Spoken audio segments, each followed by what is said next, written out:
I am outside a courthouse in Orange County, and it's going to be one of the most emotional days of my life. But I need to give you a little backstory to what we're doing here. It all started in a dance class where this girl caught my eye, and eventually I built up the courage to ask her out on a date, and luckily she said yes. The date was a terrible disaster. First of all, my car broke down, so we decided to ride bikes to a pho restaurant, but I had these really fancy road bikes and I had forgot to show her how to unclip her feet from the special pedals. So at a stoplight, she fell over. I mean, completely sideways, right into a bush. So we're having dinner at this pho restaurant, one of her knees totally bruised and bleeding. And during our conversation, I come to find out that she had adoptive siblings in her family, which was super neat because I had an adoptive sibling. And both of us shared this future dream of having a family made up of adopted kiddos and biological kiddos, and so I was completely in love. The night had finally taken a turn for the better, and then we started to ride bikes back to my house. And no joke, she got her foot stuck in the pedals again and fell completely sideways, busting open her other knee. The bright side of the situation was, while I cleaned up her knees with rubbing alcohol, I got to hold her hand and help ease the sting. And a few years later, I got to ask for her hand in marriage. And we threw an incredible backyard wedding, and that was the very beginning of our family. Life felt like it was speeding up so quickly. We bought a home, Rachel started pursuing a career in social work, while my own film career was taking off. I almost felt like I had the easy, fun dream job, while her job was emotionally draining. She was a case manager for foster and adoptive kiddos and helped them process their stories of abuse and abandonment. I watched her every day carry the weight of these foster kiddos' pain. In the evenings, we would talk about this huge need for more foster families in LA County. Rachel and I share the same view that if there's a need and we have a resource that could help, then why not? We had an extra room in our home at the time, and it was completely empty, and we thought we could do this. It was so frustrating and heartbreaking to know that these kids didn't have anywhere to go at night. And we were ready to take on the foster system. But like big dreams tend to do, it went to the back burner for a little longer, hidden behind excuses like, someone else will do it, or we don't know anything about raising kids yet, or maybe we should have a biological child first. Yeah, we'll do foster care later. Hey, I'm Zach. And I'm Rachel. And we are applying to be on The Amazing Race. I mean, we want to have a big family, both biological and through adoption. And this is kind of our last, big trip. This was our audition video for The Amazing Race. And to our surprise, we were accepted to be a part of the TV show. But before we left, Rachel and I made a vow to each other that when we got back, we would actually open up that empty room in our home for a foster placement. Soon after, we were racing around the world competing for $1 million on this reality TV show. I won't give you any spoilers, but I will tell you that when we got back, we stuck to our word and we went through the foster training.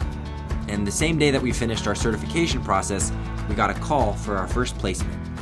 Unlike having a biological child where you have 9 months to mentally prepare and get yourself ready to be a parent, foster placements start with that phone call, usually information like the child's name, age, and any known backstory. I still remember the nervous feeling I had in my stomach walking down the dark alley with our empty car seat in hand, ready to meet and pick up our first kiddo. I had never changed a poopy diaper or swaddled or even fed a baby before. What had we signed up for? But the moment I saw his face, all those thoughts went out the window. He was brilliant and beautiful, and we were now a family of 3. And we did all the stuff regular families do. Morning walks, strolls at the beach, dinner in the park, extra cups of coffee. And we put all of our love into this little guy for 6 months, and then we got a call that he was going home. We were on the one hand joyful that he could go back to a healed family, but we were sure gonna miss him. And what happened that same week, some call destiny, fate, I call God. Another kiddo was born who we had yet to meet. His name was Mason. He stayed in the hospital for the first month of his life because he was born prematurely, and we got to meet him when he was 7 weeks old. I took this video the very first time I met Mason. My hand was almost bigger than his entire body. But boy, did he grow up quick. Look at that little face. How can you not love that little Asian face? Oh. And before we knew it, he was walking. He was full of energy and life. We had our hands full. And that's when everything changed.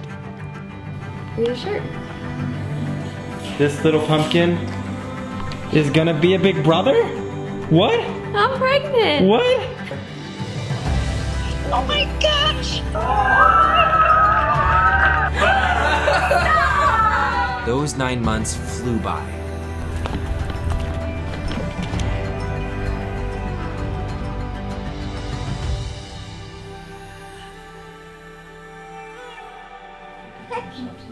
This is my first time holding him.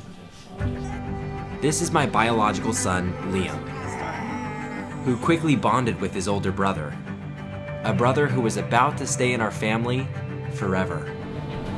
Mason, tomorrow you're gonna be adopted. I am outside a courthouse. It's gonna be one of the most emotional days of my life. I wish you the best. Congratulations.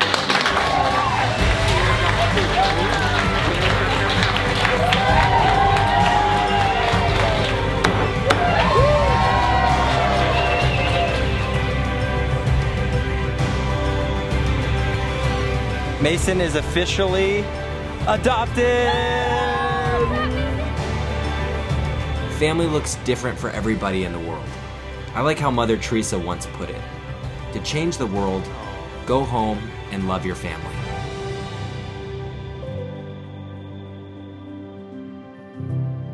I don't know exactly what my family's gonna look like in the future, but I do have a feeling this is just the beginning.